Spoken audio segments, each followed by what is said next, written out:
ప్రారంభంలో యేసుక్రీస్తు వారు ఎక్కడ ఉన్నాడు తెలుసా? తండ్రి కుడి పార్శ్వము ఉన్నాడు. ఆయన తండ్రి దగ్గర ఉన్నాడు. అందుకే ఆయన ప్రార్థన చేస్తూ ఏమన్నాడంటే, తండ్రి లోకము పుట్టక మునుపు, లోకము పుట్టక మునుపు నీ దగ్గర నాకు ఎలాంటి మహిమ ఉండే తండ్రి, నీ దగ్గర ఉన్నాను కదా.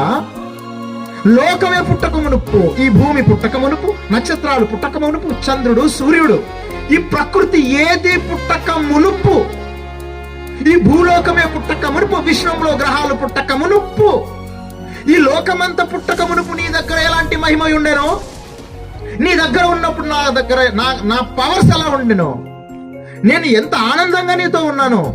పరలోకంలో ఉన్నప్పుడు ఎలా ఉన్నాడు ఆయన? చాలా హ్యాపీగా ఉన్నాడండి. మీరు ఎక్కడ 8వ అధ్యాయం సామెత గ్రంథంలో చదివితే ఆయన చాలా హ్యాపీగా ఉన్నాడు.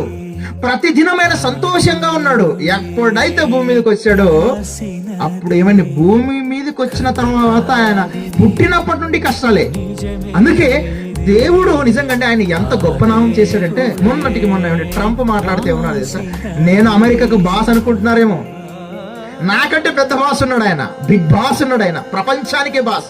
అమెరికా అంటేనే ప్రపంచంలో పెద్ద దేశం. దాంట్లో భయంకరమైన ఆయుధాలు ఉన్నాయి తెలుసు కదా.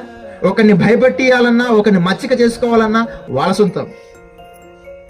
ఏమండి, ఏ దేశానికి వాళ్ళు సపోర్ట్ చేస్తారో ఆ దేశమే గెలుస్తుంది.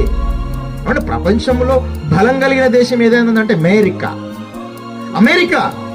ఆ అధ్యక్షుడు ఏమంటున్నాడు తెలుసా? నేను కాదు గొప్పవాడిని, నాకంటే గొప్పవాడు ఉన్నాడు, ఆయన యేసుక్రీస్తు వారని చెప్పేసి.